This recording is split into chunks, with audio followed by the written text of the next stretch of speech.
Day 1 checked his scanner for the third time in an hour. Nothing, just empty space and distant stars. He had been flying patrol roads for the Valoris Empire for 6 years now, and every single day felt exactly the same. His small scout ship hummed quietly as it drifted through the dark. The war with the Croath Collective had been going on for 300 years. Day 1's grandfather fought in it, his father died in it. Now it was his turn to sit in a cockpit and watch sensors that never showed anything interesting. The two empires had been fighting for so long that nobody even remembered why it started anymore. They just knew they hated each other. Scout 7, report status.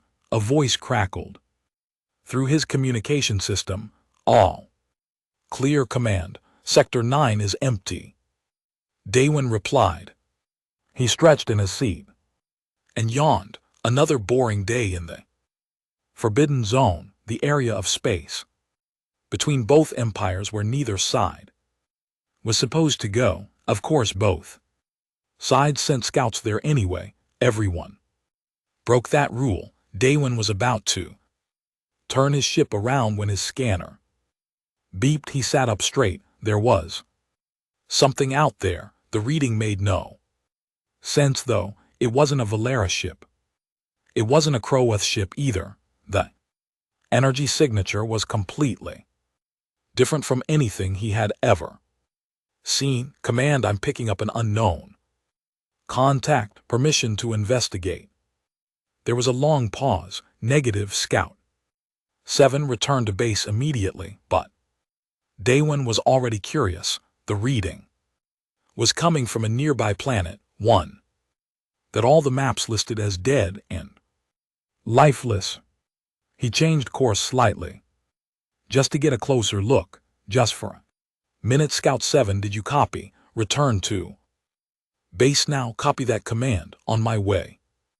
Day 1 lied. He switched off his long-range transmitter. He would turn it back on in a few minutes. They would be angry, but his curiosity was stronger than his fear of getting in trouble.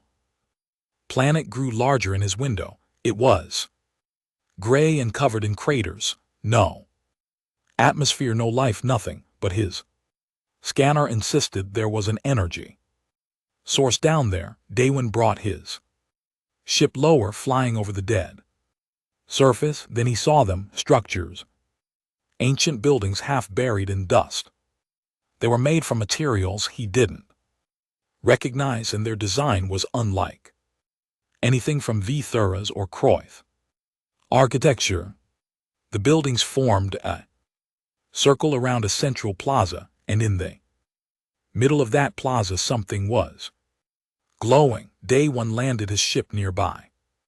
He knew this was stupid. He knew he should call for backup, but something pulled him forward. He put on his environment suit and stepped out onto the planet's surface. The gravity was lighter than he expected. He bounced slightly with each step as he walked toward the glowing object. As he got closer, he realized it wasn't an object at all. It was writing, symbols carved into a massive stone glowing with a soft blue light. The symbols were old, incredibly old, but somehow Day 1 could read them. They seemed to shift and change, translating themselves into his language as he looked at them.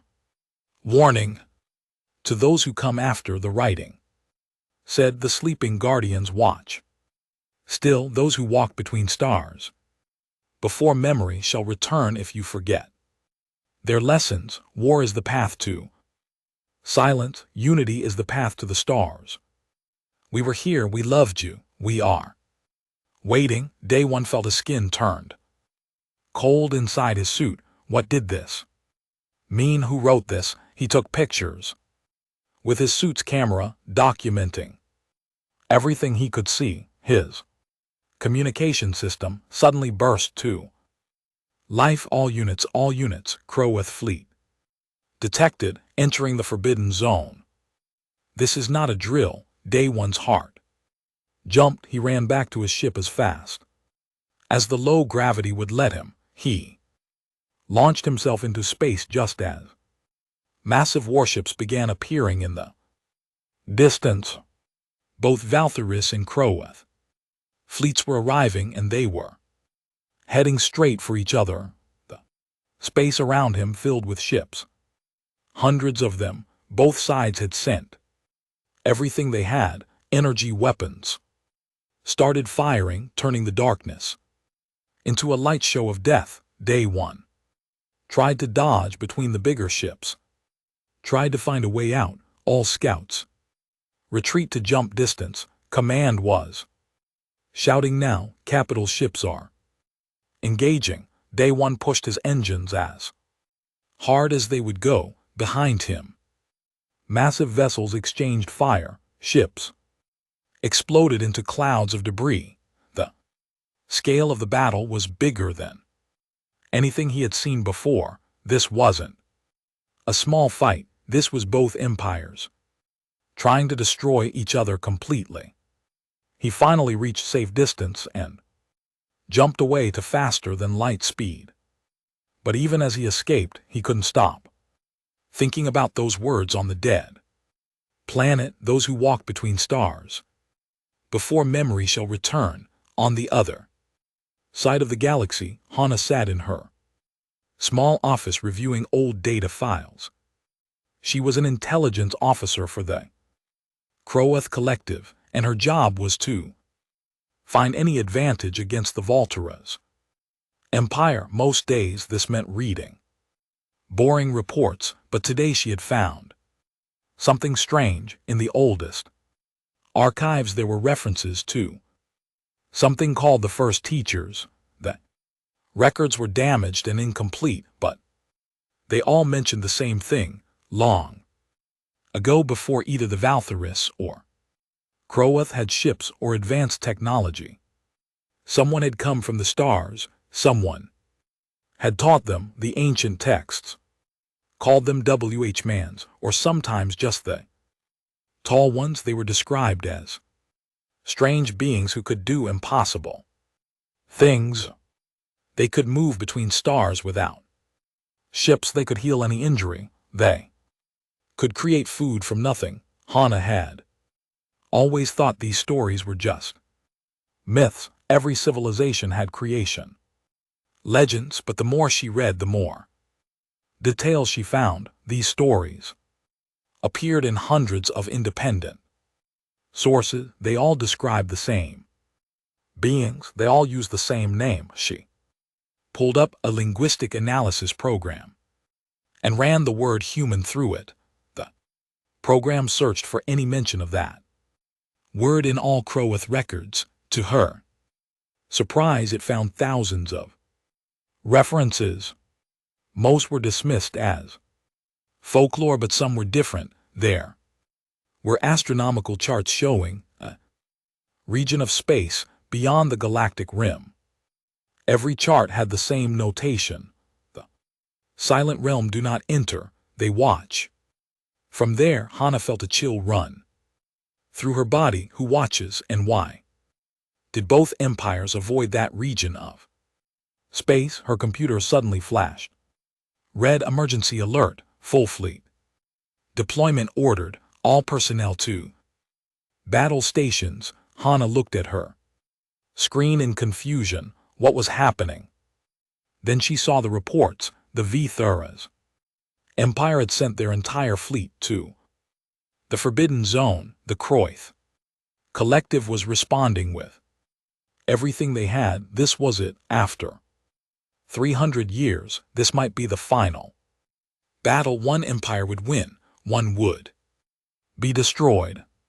But as Hana gathered her things and prepared to evacuate, she couldn't stop thinking about those old stories about beings who walked between stars, about teachers who came from beyond the rim. In a small library on the Valthuris home world, an old scholar named Sunung Min was reading by candle Light, he preferred candles to electric. Lights, they reminded him of simpler times. Sun Men studied forbidden history, the kind that the Empire didn't want people to know about. He had spent his entire life collecting banned books and hidden records, and in all those years he had learned one important truth: humanity was real. They had existed, and if the old texts were right, they were still out there, somewhere watching and waiting. Sun Men looked up at the stars through his window. Somewhere out there beyond all the fighting and dying, the teachers were sleeping, but the ancient warnings all said the same thing: if their children forgot the lessons and destroyed themselves, the teachers would return, and Sun Min suspected that day was coming very soon. Captain Jin Woo stood on the bridge of the Eternal Dawn, the largest warship in the Valtherus fleet. Through the massive window, he could see hundreds of ships forming battle lines. On the other side of the star system, the Croath fleet was doing the same, all weapons charged and ready. Captain, his tactical officer, reported. Jin Woo nodded slowly. He had fought in 17 major battles during his career. He had won most of them, but this felt different. This felt final. Both sides had brought everything they had. There would be no retreat today. Captain, the Croath are hailing us, his communications officer said. Put them through. The screen flickered and showed the face of Commander Bawa, the leader of the Croath fleet. She was known throughout the galaxy as the most ruthless warrior in their military. Her face was covered in scars from battles she had survived. Captain Jin Woo, she said coldly, you have entered our territory for the last time. Today the Valtera's empire ends. This is neutral space. Commander, Jin Woo replied calmly, neither of us should be here. We can still turn back. Bora laughed. It was not a pleasant sound. Turn back. We have been at war for 3 centuries. There is no turning back. There is only victory or death. Then I suppose we understand each other, Jin Woo said.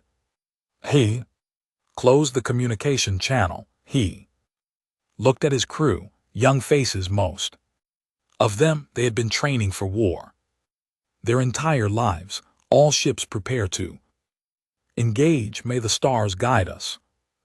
Croath fleet moved first, their capital. Ships fired massive plasma cannons that lit up space like new suns. The Valera ships responded with rail guns that fired metal projectiles at impossible speeds. The battle began. Ships exploded. Debris filled the space between the two fleets. Jin Woo watched as one of his escort vessels was torn apart by Croath missiles. Hundreds of lives gone in an instant. Return fire. Target their command ship, Jin Woo ordered. The Eternal Dawn's main weapon charged up. It was called a planet cracker because that's exactly what it could do. The weapon could split a world in half. Jin Woo had never used it before. He had always thought it was too terrible to use, but today was different. Today was the end. Firing. Solution locked. Captain, fire. The weapon discharged with a sound that shook the entire ship. A beam of pure energy crossed the distance between the fleets in seconds. It struck Bora's flagship dead center, but the Croath shields held barely. Their ship was damaged but still fighting. They're charging their reality distortion weapon, someone shouted. Jin Woo felt fear for the first time. Reality distortion weapons were banned by both sides. They could tear holes in space itself, creating tiny black holes that consumed everything nearby. Using one meant you were willing to destroy Everything, including yourself. Brace for impact, Jinwoo yelled, but the impact never came. Instead, everything stopped. Every weapon on both sides suddenly shut down. The massive energy beams disappeared. The missiles froze in space. Even the ship's engines went quiet. What's happening? Jinwoo demanded. Engineering report. I don't know, sir. All our systems just turned off. I'm not even touching the controls. Young-soo, the communications officer, suddenly gasped, Captain, I'm receiving a transmission. It's broadcasting on all frequencies in both our languages. Play it. A voice filled the bridge. It was calm, almost sad. This ends now. Who is this? Jinwoo shouted into the void. Identify yourself, but there was no answer. Instead, something appeared between the two fleets, ships, dozens of them appearing from nowhere. They were smaller than the warships around them, and their design was elegant, smooth. Unlike the angular military vessels both empires used, they didn't look threatening. They looked almost fragile. Unknown vessels have created a barrier between our fleet and the Crowath, the tactical officer reported. It's some kind of energy field. Nothing can pass through it. Jinwoo stared at the strange ships. What are they on board? Flagship. The same confusion reigned. She had ordered her crew to fire on the unknown ships, but nothing worked. Every weapon system was dead. Even the backup systems wouldn't respond.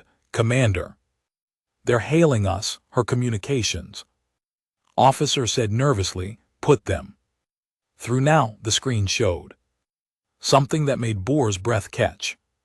It was a person, but not Valtharis or Kroth. They looked different, smaller, more delicate, with strange hair and unusual eyes. I am Heian Wu, the person said in perfect Crowath language. We represent humanity. We request permission to board your vessel for diplomatic discussions. Bora felt something she hadn't felt in years. Fear, not fear of death in battle, but fear of the unknown. Humanity, that's a myth, a children's story. Heian Wu smiled sadly. We are very real, Commander, and we have been watching you for a very long time. We are disappointed in what we have seen. You disabled our weapons. Bora said. That is an act of war. No, Commander, we prevented you from committing mutual suicide. There is a difference. Bora wanted to argue, but she couldn't. Her weapons were still dead. Her ship was helpless, and if I refuse to let you board, then we will wait. We are patient, but the barrier stays up until both sides agree to talk. Your war is over whether you accept it or not. The same conversation was happening on Jinwoo and LT Uncan GTS ship. He listened to the human named Hun Wu explain the situation with growing disbelief. This is impossible, Jinwoo said. How did you disable our entire fleet? We didn't disable your fleet, Captain. We asked your ship systems to stop working and they agreed. Ships don't work that way. They don't have minds, not in the way you build them. No, but all technology responds to certain universal principles. We simply spoke to those principles in a language they understand.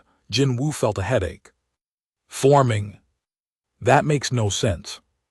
I know, but Captain, we need to talk, both you and Commander Bora. We have things to tell you, important things about where you came from and why this war is a mistake. We know our history, Jinwoo said firmly. No, Captain, you know the version of history your empires teach.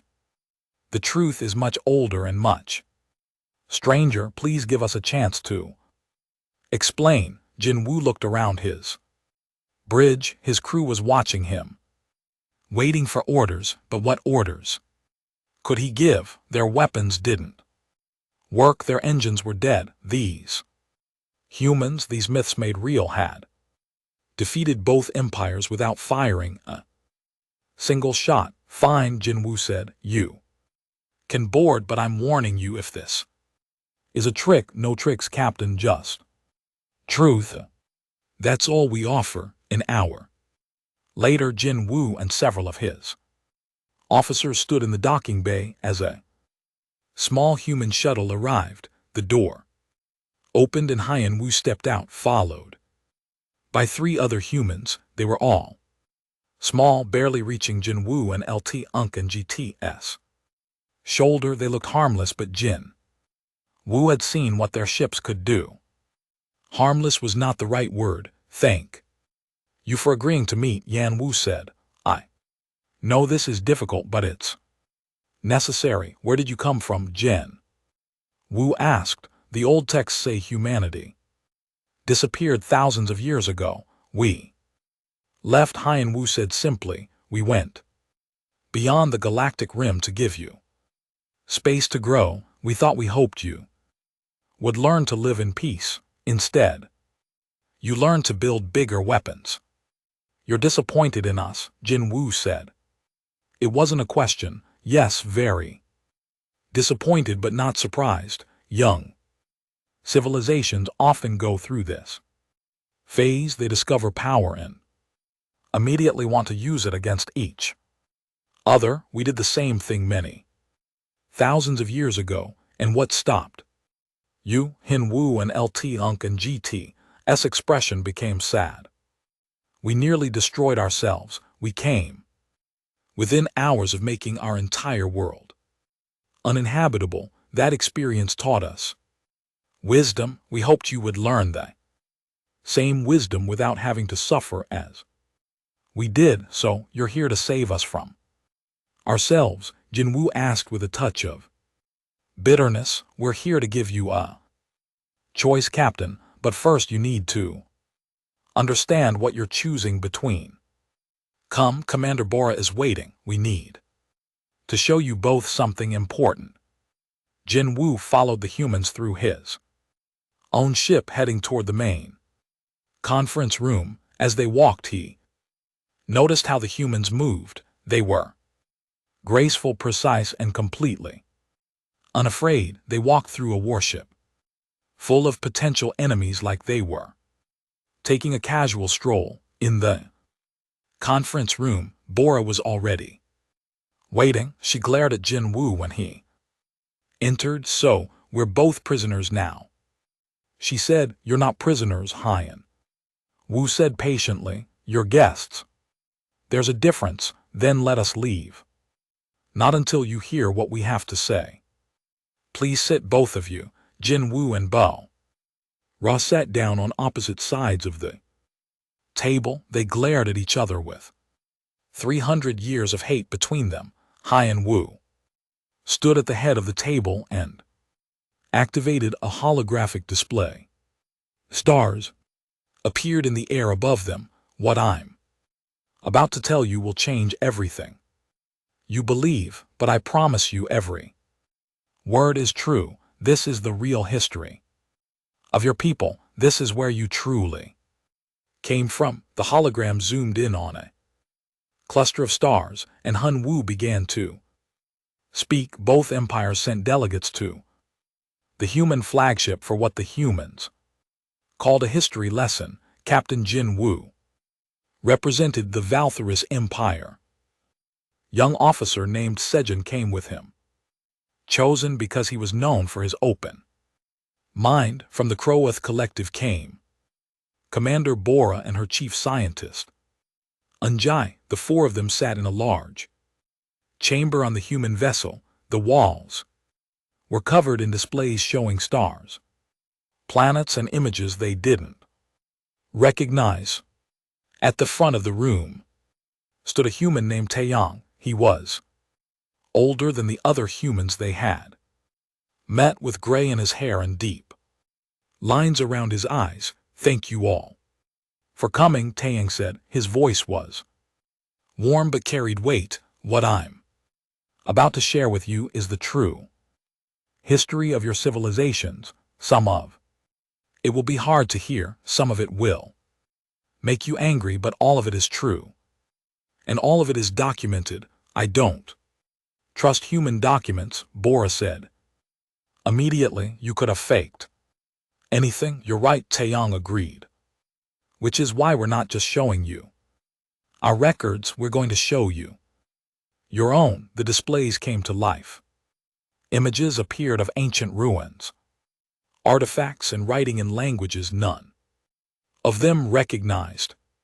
These are archaeological sites from your own home worlds, Tiang explained, buried under cities, hidden in mountains, sealed caves. Your own scientists found these things but couldn't explain them. Most were locked away in museums or military archives because they didn't fit the official history. Yunji the Crowath scientist leaned forward. She recognized one of the images. That's from the Eastern Vault on our home world. That place has been sealed for centuries. How do you have images from inside it? We built it, Taeyang said.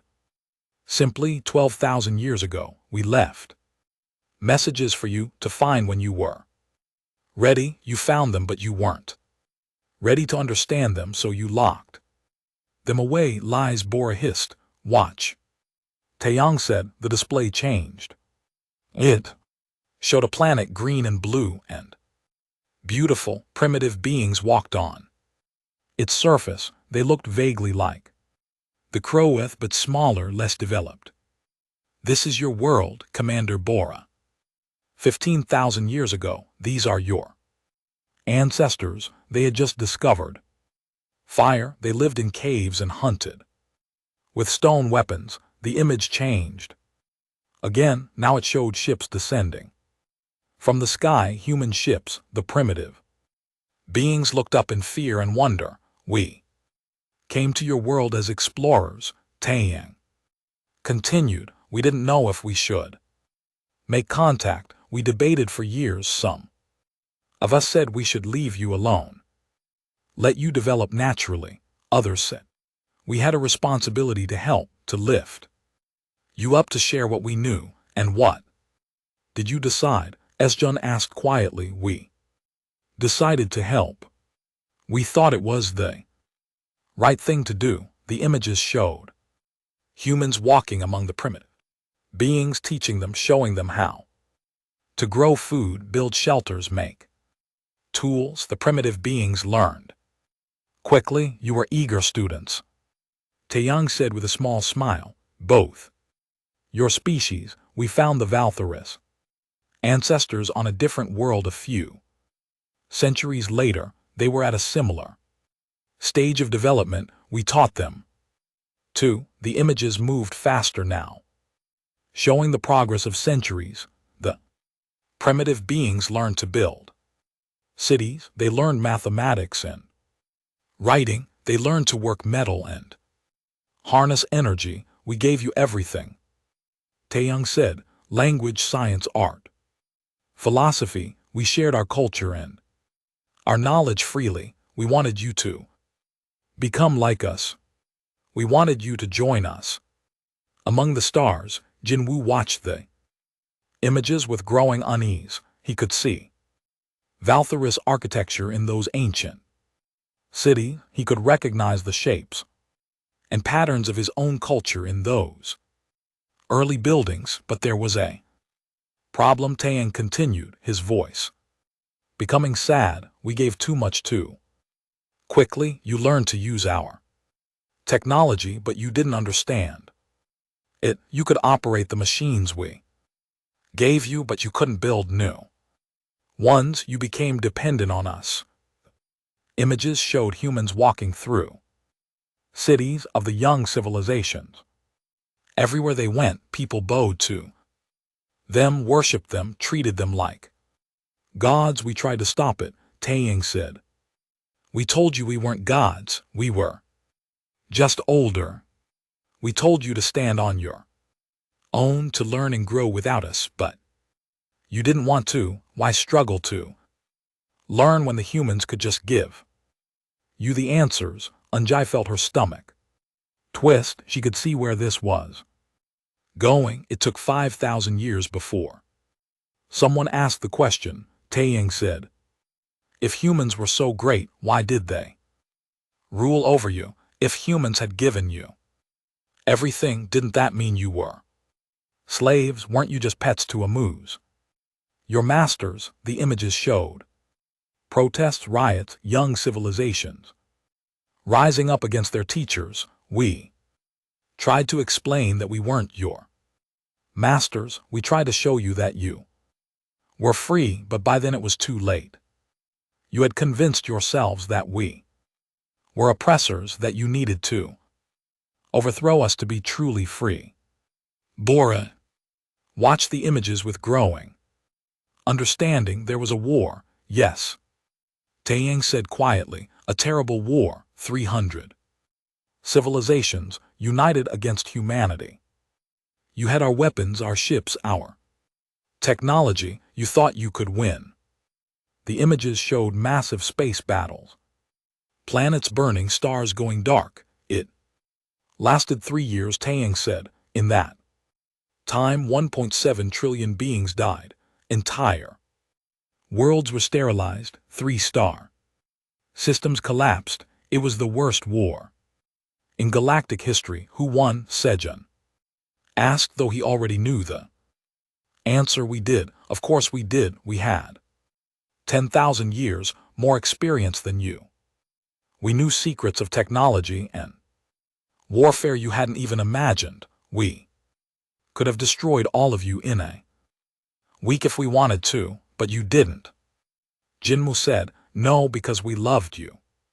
You were our children, even if you hated us. We couldn't bring ourselves to destroy you no matter what you did to us. Taeyang's voice became thick with emotion, so we made a choice. We gathered all our ships and all our people. We left. We went beyond the galactic rim to a place you couldn't follow. We took all our technology with us, everything you had become dependent on. The images showed human ships leaving, millions of them departing from thousands of worlds. You were alone, Taeyang said. For the first time in 5,000 years, you had to survive without us.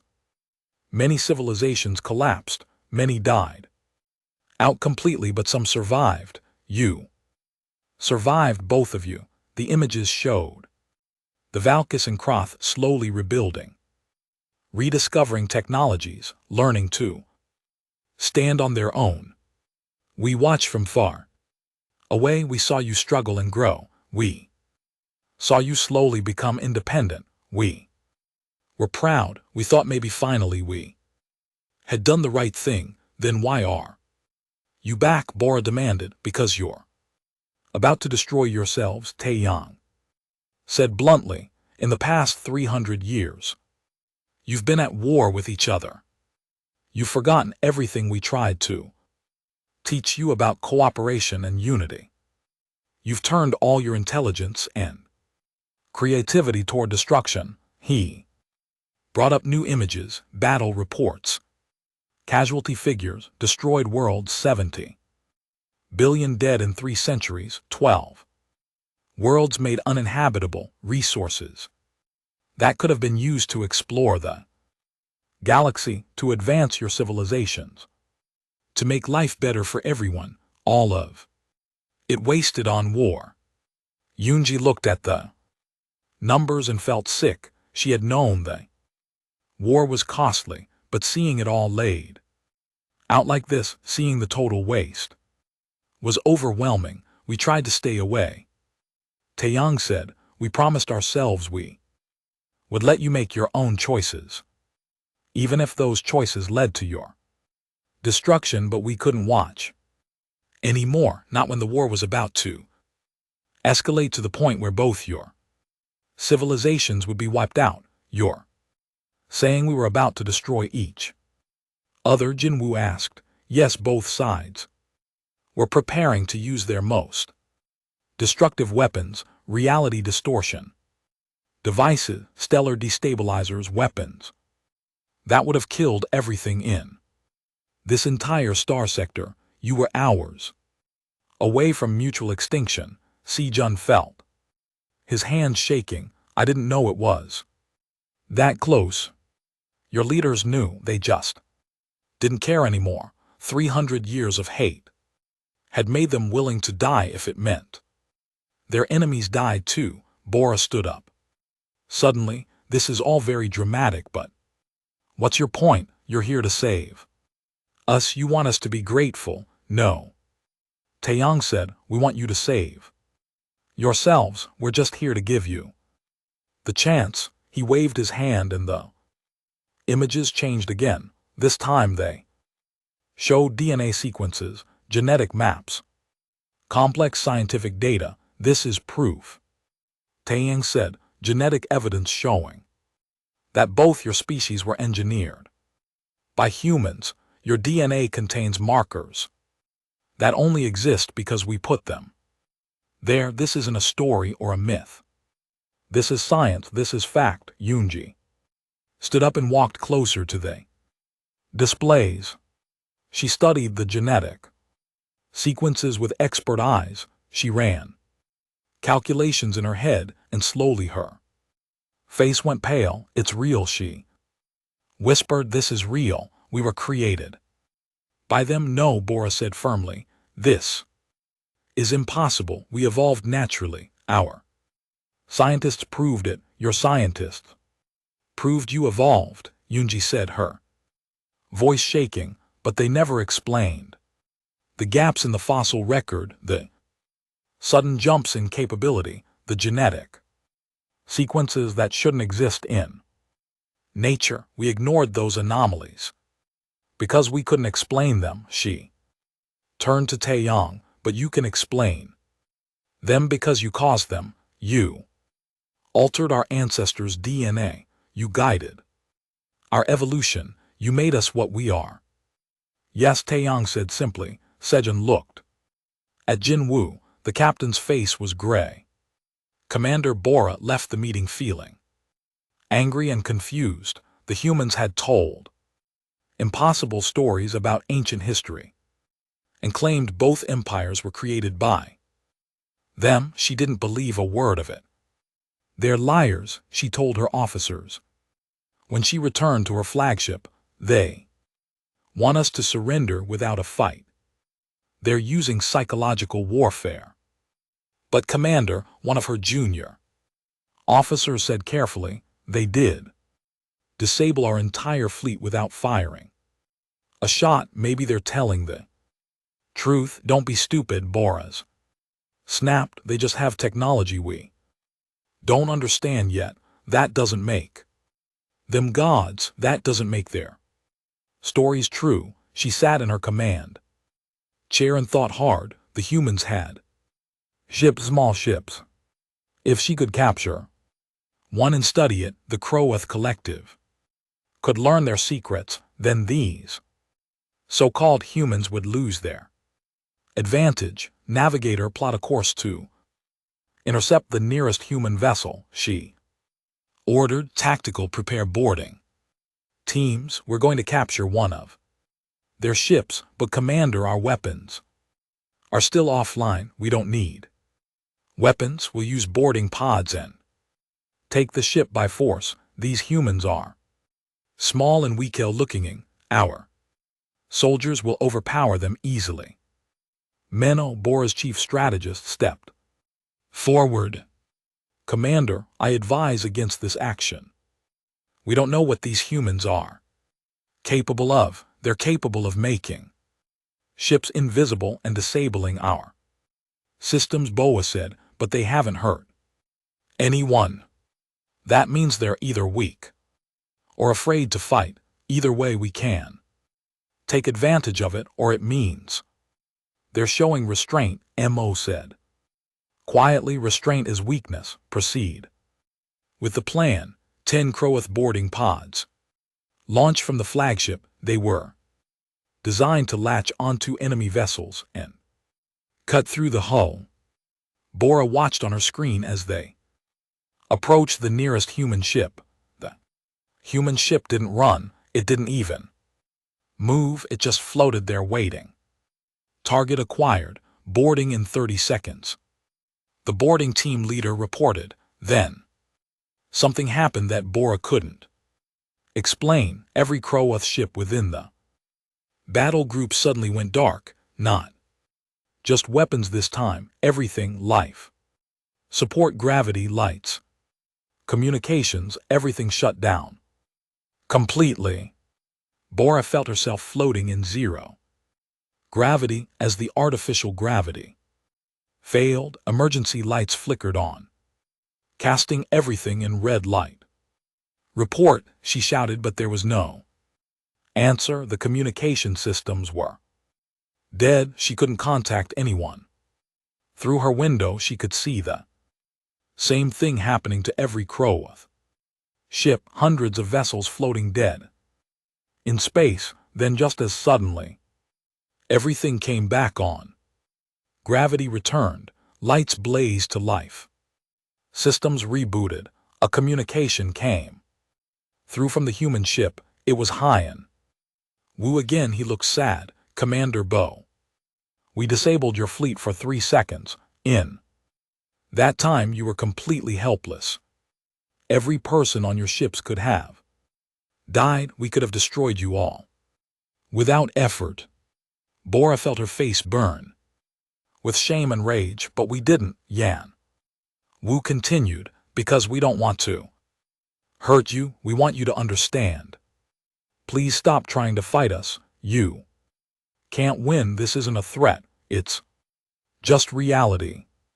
The communication ended. Bora sat in her chair shaking with anger, but beneath the anger was something else, something she didn't want to admit. It was fear. On the Valera flagship, Captain Jin Wu was having similar thoughts. Unlike Bora, he hadn't tried to attack the humans, but his government was demanding answers. High Command wants to know whose side the humans are on. His political officer told him they want us to force them to choose. Either they help us defeat the Croath, or we consider them enemies. Jin Wu had expected this. His leaders couldn't accept the idea of a third party that refused to pick a side. To them, you were either an ally or an enemy. There was no middle ground. Set up another meeting with the humans. Jin Wu ordered. Tell them High Command has questions. Hyan Wu arrived on the Eternal Dawn an hour later. Jin Wu met him in the observation deck, where they could see both fleets floating in space with the human ships between them. My government wants you to choose a side, Jin Wu said without preamble. They want you to help us end the Croat threat once and for all. Hyan Wu looked out at the stars for a long moment before answering. Captain, do you have children? The question caught Jin Wu off guard. Yes. Son, why? If your son and his friend were fighting, would you pick a side, or would you stop the fight and try to help them understand each other? The Croath are not our friends, they're our enemies. They're your cousins, Captain. Genetically speaking, both your species share 98% of the same DNA.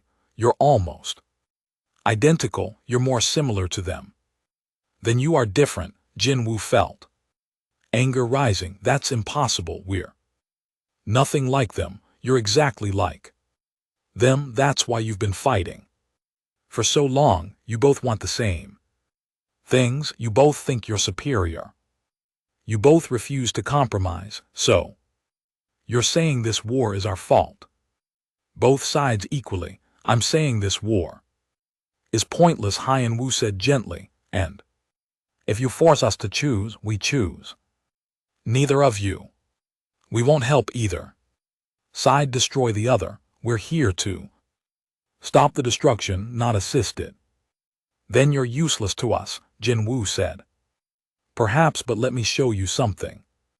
That might change your mind, Haeun Woo spoke into a communication device. Outside the window, one of the human science vessels moved toward a small moon that orbited a nearby gas giant. The moon was about half the size of Earth's moon, a dead rock covered in ice. Watch, Haeun Woo said. The human ship didn't fire any weapons, it just positioned itself near the moon and seemed to do nothing. But Jin Woo and LT Unk and GT's instruments started going crazy. Captain. His science officer's voice came through. Urgently, the moon, it's rotating. Backwards, the entire moon is reversing its rotation. Jin Woo stared in disbelief. Through the window he could see it happening. The moon was moving in the opposite direction, not quickly but steadily, undeniably. How, he couldn't find words.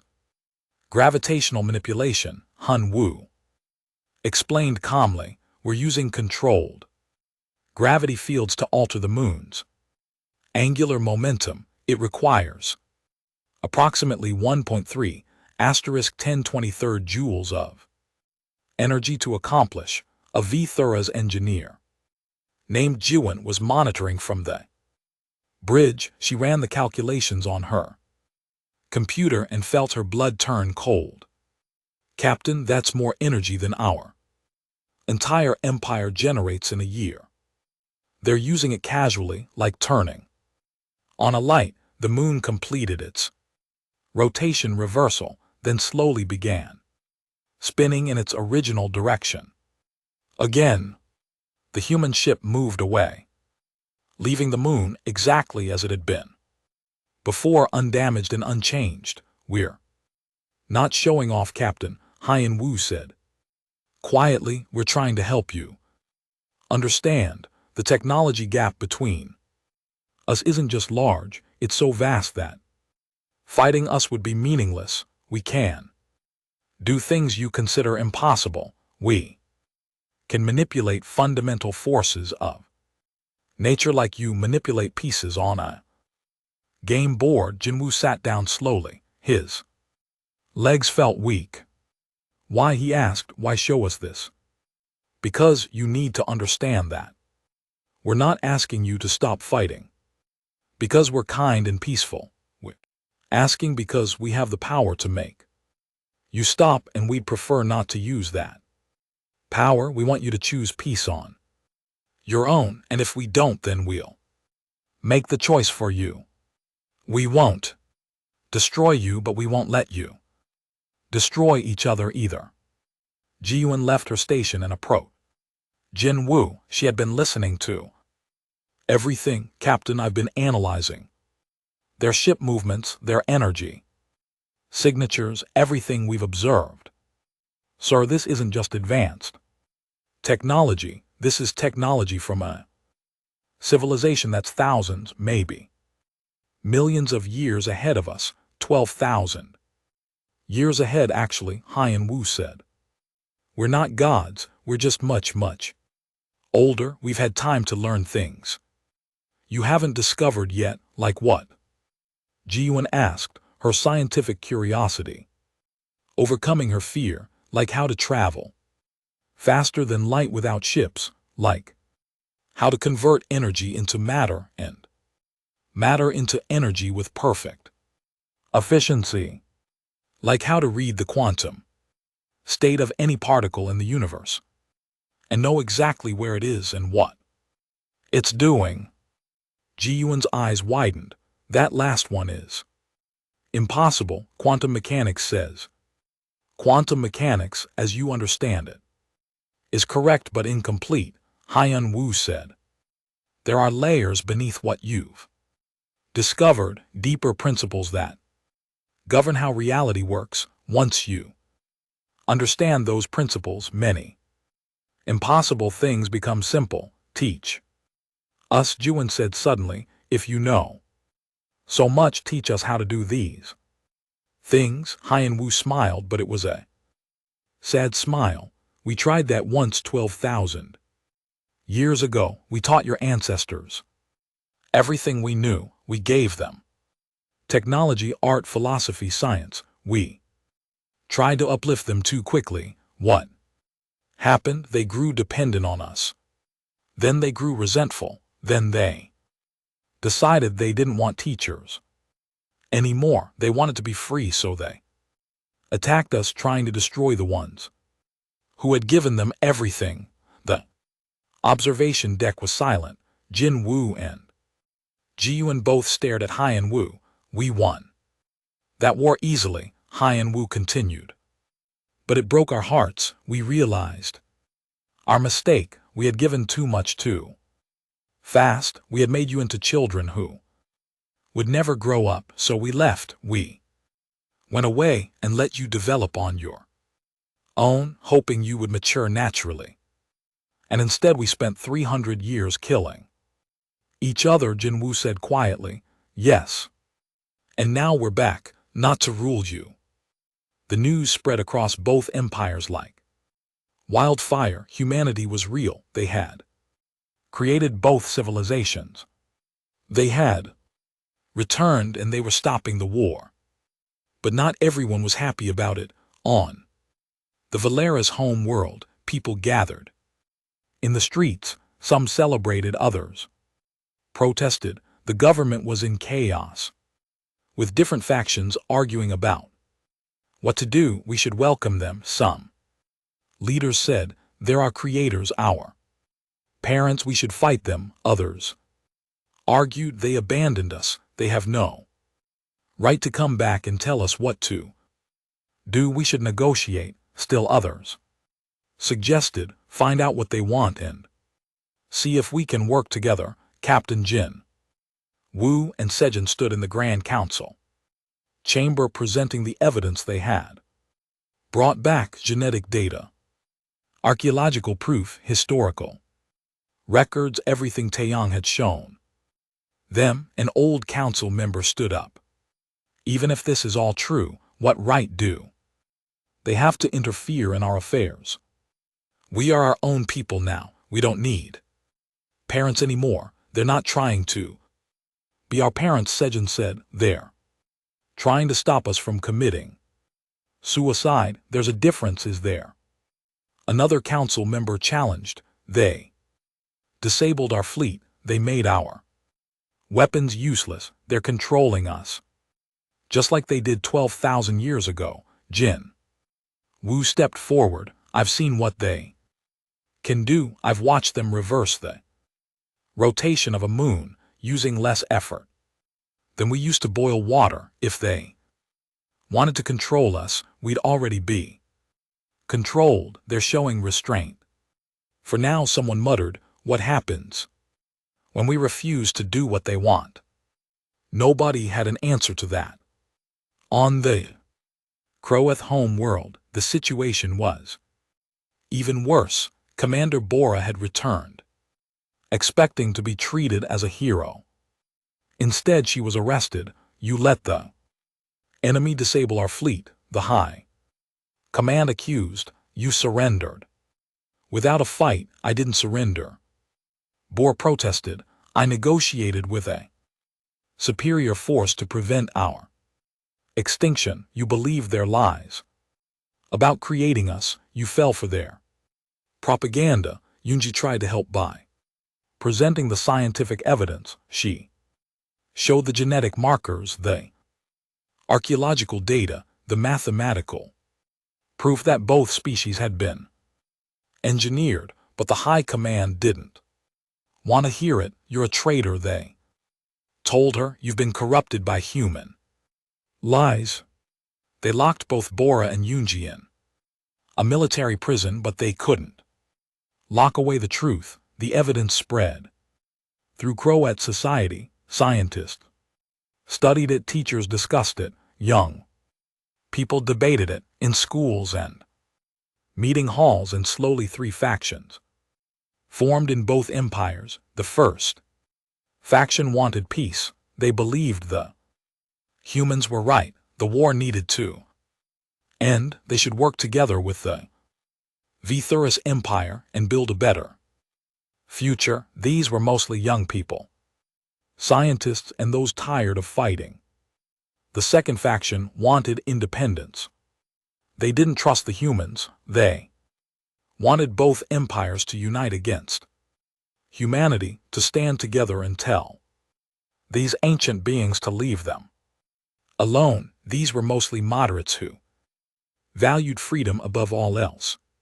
The third faction wanted war. They refused to believe the humans were superior. They thought the whole thing was a trick, a conspiracy to make them surrender. They wanted to build new weapons, find human weaknesses and destroy these interfering outsiders. These were mostly military leaders, nationalists, and those who had lost loved ones in the war. The three factions began to fight among themselves, not with weapons yet, but with words and politics. Both empires fractured into competing groups, each trying to control the government.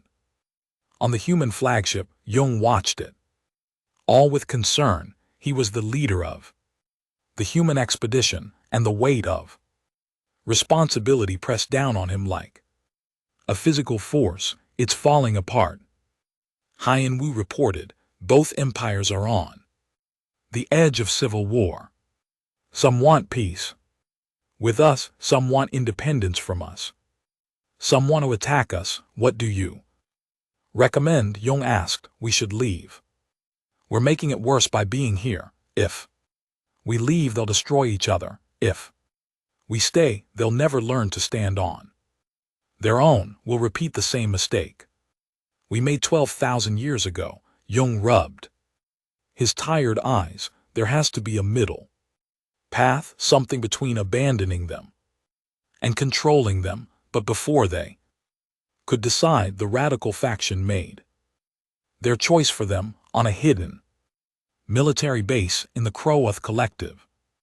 Scientists had been working on a secret project. They had studied the human ships from a distance. They had analyzed every sensor reading, every energy signature, and they had come up with a plan. We can't match their technology, the lead scientist explained to the military leaders, but we don't have to. We just have to hurt them, make them bleed, show them they're not invincible. They had built a weapon, something forbidden, something terrible, a reality distortion device combined with a stellar destabilizer. If it worked, it would tear a hole in space large enough to swallow the entire human fleet. It might destroy us too, someone warned. Then we die as free people, the faction leader said, not as slaves to our creators. A young Valtherus pilot named So Young discovered the plan by accident. She was monitoring communications when she intercepted an encrypted message about the weapon. She immediately contacted Jin Wu. Captain, they're going to attack the humans, both the radical Crowath and some of our own people. They're working together. Jin Wu couldn't believe it. The Vithuras and Crowath working together. That's impossible, not when they have a common enemy. Sir, we have to warn the humans. Jin Wu made a decision that would have gotten him executed a month ago. He contacted Commander Bora in her prison cell. Commander, I need your help. Bora looked surprised to see a Vithuras officer calling her. Why would I help you? Because your people and mine are about to do something incredibly stupid. They're planning to attack the humans with weapons that could destroy all of us. Good, let them die. You'll die too, Commander. Everyone will die. These weapons don't discriminate. Bora was quiet for a moment. What do you want from me? Help me stop them. We were enemies for 300 years, but maybe just for today we can be something else. On the other side of the galaxy, a Crowath reformer named Wu Jin was thinking that Same thing, he had been part of the faction that wanted peace. He had tried to convince his government to negotiate with the Valtherus Empire, but nobody had listened. Now with war about to break out again, he realized words weren't enough, action was needed. He broke into the prison where Bora was held and freed her. Together they stole a ship and raced toward the location of the secret weapon base. Why are you doing this? Bora asked him. Because I'm tired of fighting, Wu Jin said. I'm tired of wasting our potential on destruction. If the humans are right about us, if we really were meant to be better than this, then someone has to start being better. The radical faction launched their attack, ships from both empires working together for the first time in 3 centuries, converged on the human fleet. They fired every weapon they had, including the reality distortion device. The weapon tore into space like a wound in reality itself. It created a sphere of absolute destruction, expanding outward at the speed of light. Everything it touched simply ceased to exist, erased from the universe. The humans watched it come. They didn't run, they didn't hide.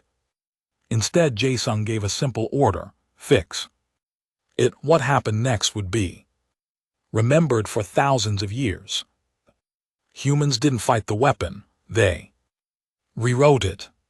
They reached into the fabric of space itself and changed the rules. The sphere of destruction stopped expanding, then it began to shrink. Hole in reality closed, and every ship that had been destroyed by the weapon was restored, appearing exactly as it had been before. Crews alive and unharmed. Every weapon that had been fired was teleported into the nearest star. Every ship that had participated in the attack found itself suddenly transported back to its home world, stripped of weapons but otherwise intact. And then Jung spoke. His voice was broadcast across every communication channel in the entire sector. Impossible to block or ignore. People of the Valtherus Empire and the Kroth Collective, I am Jung and I speak for humanity. We didn't return to rule you. We didn't come back to be your gods or your masters. We returned because you were about to destroy yourselves, and we couldn't bear to watch our children die. You want to be free of us? Prove you deserve it. Put down your weapons. Rebuild what you've destroyed. Learn to see each other as family, not enemies.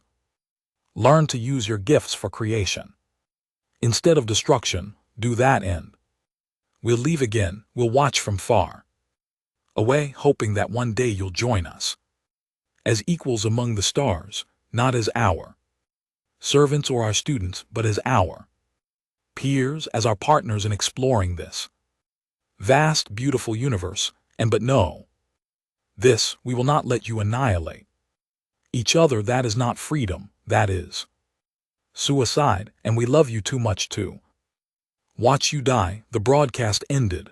The human fleet began to fade, their ships slowly disappearing back into slip space. On dozens of worlds, people stood in stunned silence. They had thrown everything they had at the humans, and the humans had simply undone it all, like parents cleaning up after children who had made a mess. So Jung found herself working alongside Wu Jin on a reconstruction project. They were helping rebuild a space station that had been destroyed in the war. Former enemies now working side by side. Do you think they'll come back? Wu Jin asked.